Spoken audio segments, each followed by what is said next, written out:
and see. Also, proper tube size is going to be important. Making sure you have suction. Making sure that you actually test your equipment before you go ahead and begin. Now, one of the things with the drug-assisted intubation that a lot of people were having problems with is they said, we're not given enough etomidate. It's not working like it should. This has to be a very good choreographed event. So if I'm going to go ahead, well, that's not me. You're going to intubate and you're going to go ahead and push medications. Everything is going to be laid out ready to go before they even start. You're going to go ahead and push the etomidate to start off with. As soon as the etomidate's in about 15 seconds, he's going to go ahead and attempt the intubation. If you wait much longer than that, the etomidate is going to wear off. It's going to be gone and it's not going to be effective. As soon as he intubates, verifies placement, the next thing is don't wait for the patient to become, just kind of stir. Give that Versed right away. And you can give up to 20 milligrams of Versed. So etomidate, wait 15 seconds, intubate, verify tube placement, capnography readings, and then push the Versed right away and secure the tube. Okay? And then every 2 minutes after that, if need be, push the Versed. Always remember to use an airway adjunct when we're ventilating a patient with a bag valve mask, whether it's OPA or an MPA. Okay. Don't forget about capnography. Capnography is going to be our best way to determine if tube placement is successful. Okay. Also tells you a whole lot of information that will be beneficial with the patient. Now our King Airways, if we cannot get, one other thing about intubation. Once you go ahead and you've intubated the patient, don't forget to put the C-collar in place. The C-collar will help stabilize the head somewhat to prevent it from moving around a lot to possibly dislodge that tube, especially in our pediatric patients. Because remember, even just moving the head a little bit of a centimeter is going to dislodge that tube. All right, so our King Airways, we carry 3 sizes. A 3, a 4, a 5, and obviously you can see 3 is for 4 to 5, 4, 5 to 6, and 5 is for anybody greater than 6 feet. There are tube sizes that are smaller than that. We do not use those in our system here. So when we go ahead and we put this in place, we're going to insert this all the way down until the color connector is right flush with the lips.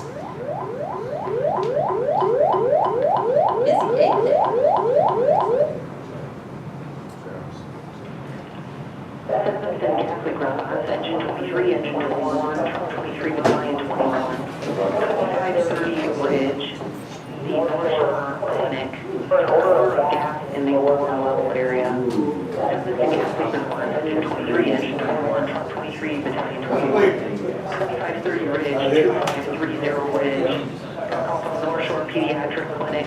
There's really an order of gas inside the building in the water level. Pages 10.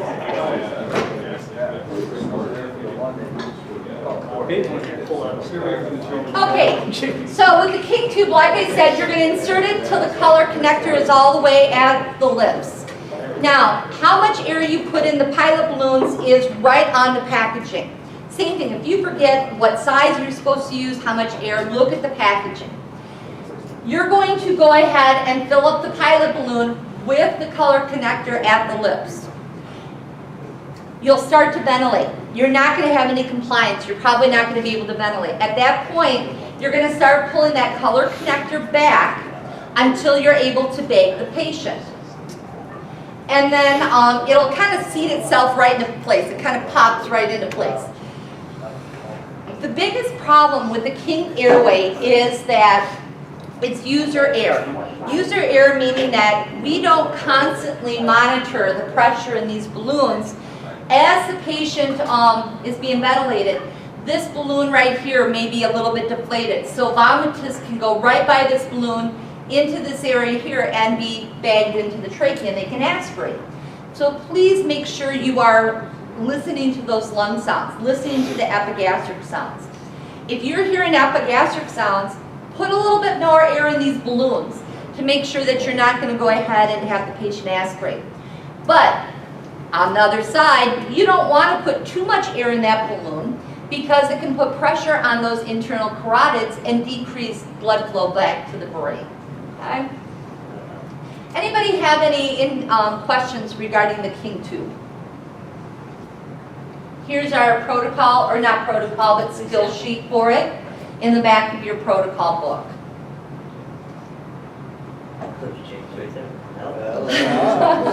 CPAP. When do we use CPAP? What are the protocols? Heart failure or pulmonary edema, right? Asthma, COPD, or in a freshwater drowning. Those are the 3 times that we use CPAP.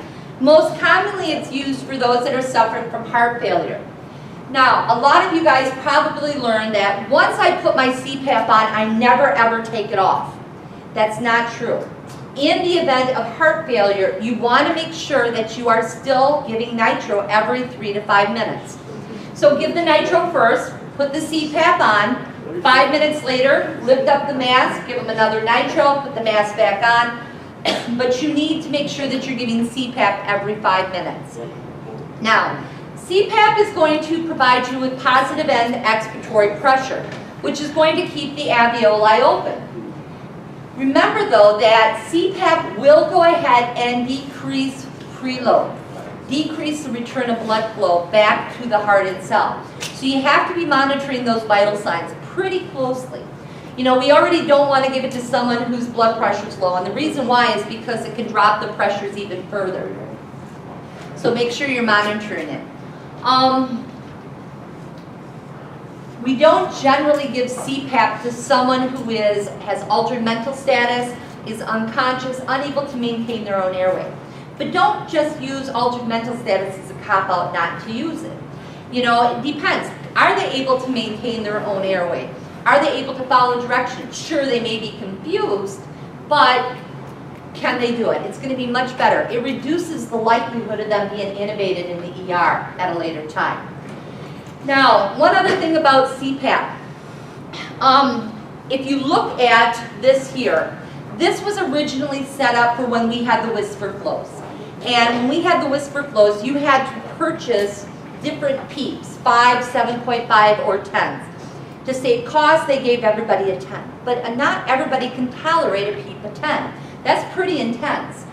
You guys now have the FlowSafe. It's adjustable. And so when you start off with the FlowSafe, start low. Start at that 5 of PEEP, and then work your way up to 10. A lot of people can't handle it.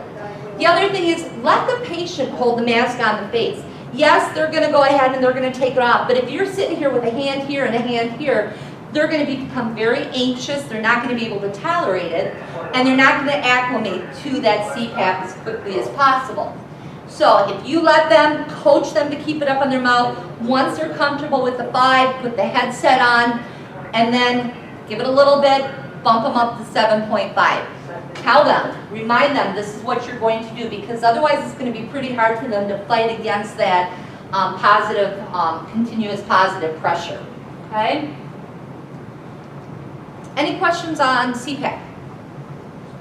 All right, quick trach. We actually have 2 sizes of quick trach. We have the 2.0 and the 4.0. 2.0 is for anybody 22 to 77 pounds or 10 kilos to 35 kilos. Anybody 35 kilos or 77 pounds greater gets the 4.0. We use the quick trach on anybody that, you know, maybe has a blocked airway we can't get air into. But sometimes it's hard to recognize where is the blockage. Now, this is going to be placed in the cricothyroid membrane. Most people will start up here, they'll run down, they'll go over the hump of the Adam's apple, and they'll feel that nice little spot for the cricothyroid membrane. Another easy way, personally myself, I start low, work my way up, because when my finger stops, I've hit that, the cricothyroid,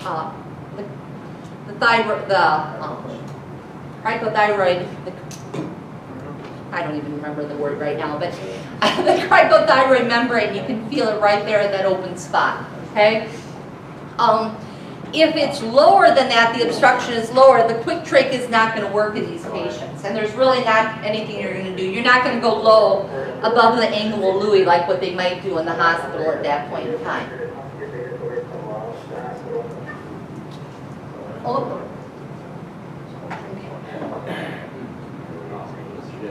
Another video. Hi, this is Jeremy again with Mercy EMS. Right now we're going to take a look at the Quick Trach. Here's your box. It contains all the stuff that you need for your Quick Trach except your alcohol. So you open it up, bring the contents out. You have a holder. You have your needle with your trach on it and your pipe tube that attaches to your BBM. So find your landmark, okay, your cricothyroid membrane. Clean it off with your alcohol prep.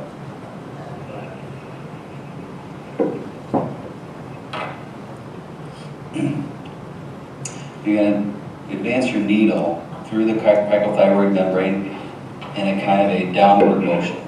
Okay. So the natural curvature of the needle is going to go towards the foot. Got your landmark, it's clean. Advance through. Should feel a little pop. Aspirate. Make sure you have air. You do have air.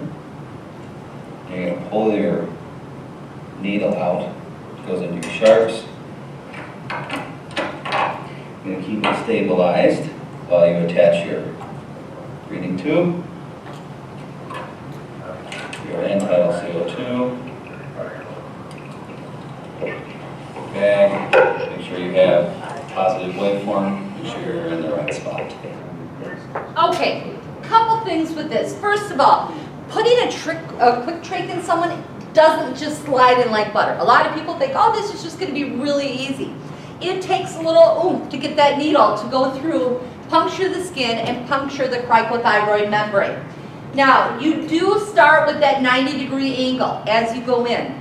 Once you puncture through that cricothyroid membrane, you are going to aspirate. Make sure you get air. Now, you saw the red stopper pop off. Once you go ahead and you get air, you're going to then change it to the 45-degree angle. And you're going to advance it until that stopper comes up against the skin. At that point, pull the stopper off, pull the needle out, and then grab a hold of the wings on each side and advance it further at that point.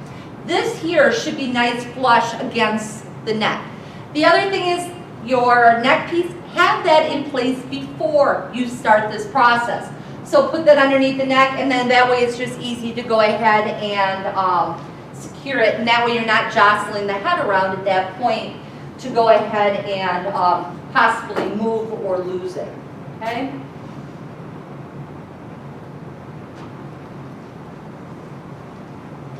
Anybody have any questions on any of the Quick Trachs? All right, needle crics. Generally, we use a needle cric for anybody less than 10 kilos or 22 pounds. But if you guys remember from the last protocol test, who can we do a needle cric on? The answer is anybody. Always make sure, though, that you're using your larger size needle, at least a 14-gauge needle, okay?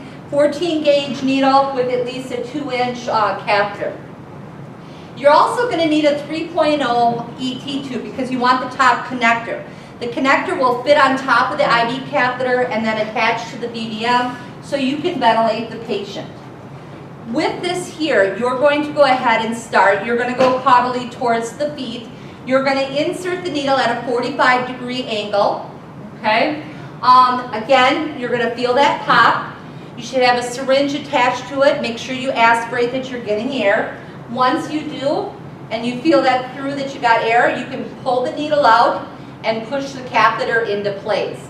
Then take your connector, your 3.0 ET connector, attach it to the top of the ET or the IV needle, secure it down, tape it down real good, and then you can start ventilating. Does anybody know what the inspiratory-expiratory ratio is? It's 1 to 2. EMS assignment, ambulance 22, engine 22, 475 David, Mather Lawrence, for the resident that's feeling dizzy. The EMS assignment, ambulance 22, engine 22, 475 David, That's gonna be a long day for you guys, isn't it? The main floor, the resident feeling dizzy near the elevators. Cookies 44, 1026. Okay, so normal inspiratory expiratory ratio is 1 second breath in, 2 second breath out. Now, when you're going ahead and you're ventilating through this really small straw, it's going to be very hard to push air in. Make sure that you're using, nice and easy. You don't want to ventilate too hard, risk, causing any damage. But it's going to take about 3 to 4 seconds, probably about 3 seconds for you to put air in. Then you have to allow air to come out. So it's going to be 3 counts in, and then as you release, it'll be about 6 counts letting air out. All right? You don't want to keep trying to get air. You have to go ahead and let the air come out, otherwise you're going to cause barotrauma. Anybody have any questions on needle cracks? All right, last one here, guys. The EZ-IO. Again, it comes down to the way our protocols are written. First of all, like I said with the intubation, do what you feel is best for your skill set. Same thing with the IO. Do what's best for your patient. This comment right here, 2 successful IV attempts or 90 seconds in duration. You know what? That's old school. That is definitely old school. If you have a cardiac arrest, go right to the IO. If you have a critical patient, go right to the IO. Don't mess around with, and trying to find her 90 seconds. It's kind of ridiculous if you ask me. So, first of all, contraindications for using an IO. You don't want to put in a leg that's got a fracture. You don't want to put it into a tibia that's got any, like a knee replacement or hip replacement.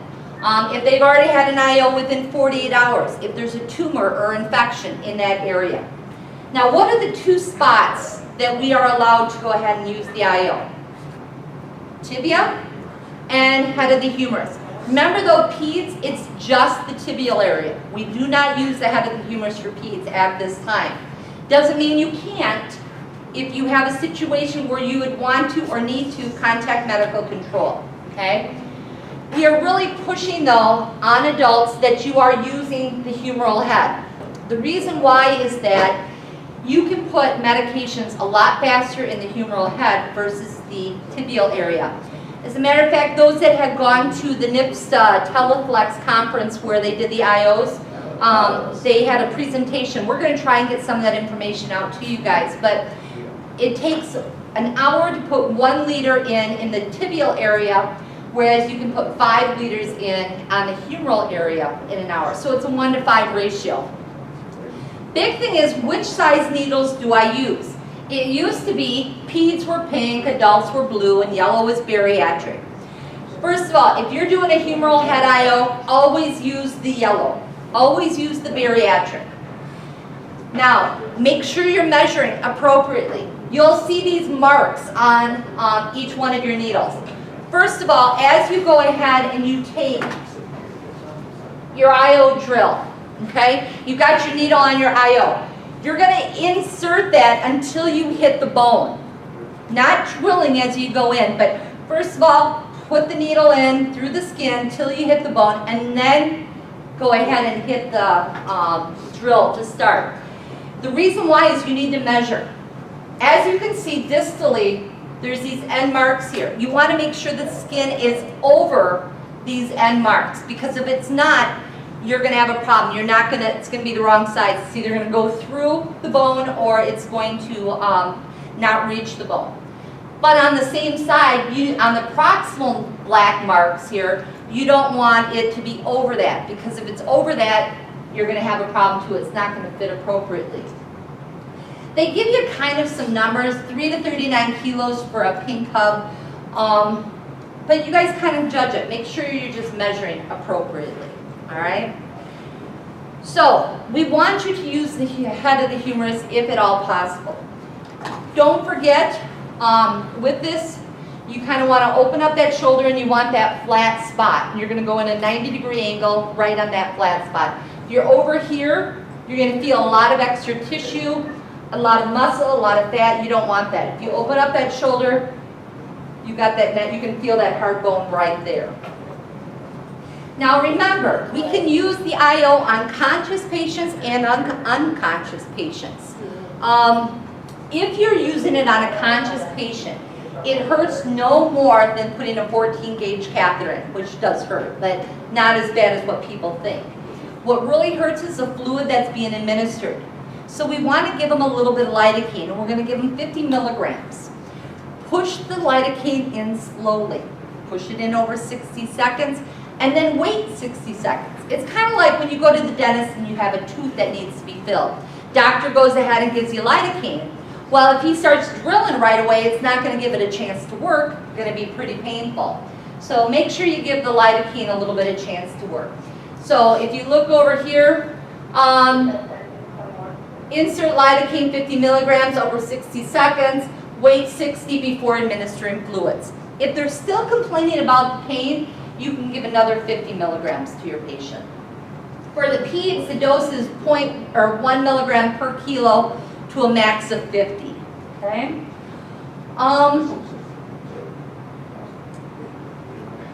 What medications can we not push through the IO? Any medication that you can do IV, you can do IO. But let me let you in a little secret, especially when we start talking about dextrose, D50. You'll be there all day long if you are trying to push D50 through an IO. And it's going to be very painful. Suggestion, convert it to D25 and give twice the volume. It'll go in a lot easier and it won't be as painful to the patient. Remember, you're just changing the concentration. You're giving the same amount of milligrams of dextrose or grams of dextrose. You're just going to be changing the amount of volume that you're giving. Anybody have any questions on the humeral IO or tibial IO? Okay. All right. Any questions on any of the skills?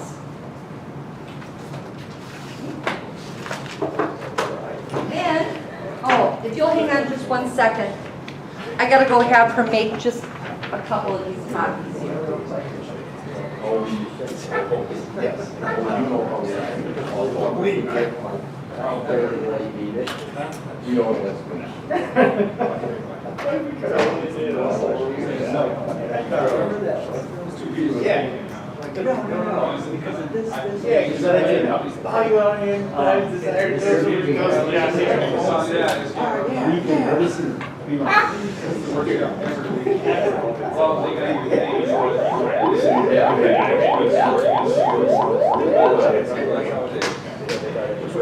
Evanston EMS assignment, engine 23, mutual aid ambulance, C-54 Alpha in the police department,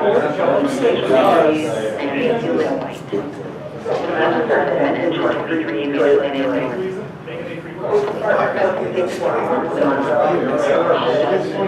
Custody with facial injuries and our light. Yeah. Reconvincing yourselves that we're dead in the morning. We're right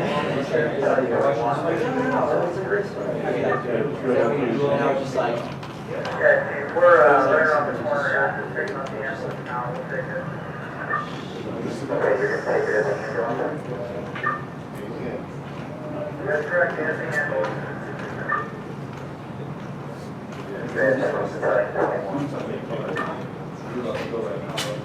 I thought that they're going to take it as the ambulance and then 25. Yeah.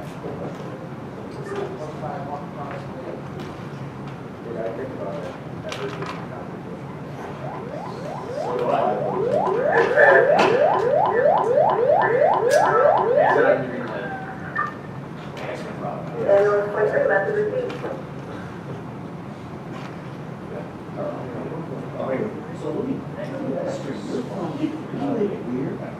This is a rezone for District 25 to join ambulance 23. What up? You found the recipe? Yeah, so it's shared yours. Don't bury it right now. Marinate what the Boil it, you know, simmer the sauce. Yeah. And then pour it all over the fish and then bake it, right? Yeah. You ended up on Boiled, yeah. Also in the morning. Yeah. Wrapped it around. Legit. It's nice, man. I make extra. I make Remember big extra extra. sauce, bro. Yeah, so you, Inside? yeah. Good, how are you? We have tests? No test. This is the value I was telling you now, but remember, no mask and feet. Oh, really? Good. I feel like we just drill that one into the ground, you know, we'll have it down, it's just say, yeah, it's boys. The answer is C. They knew their company.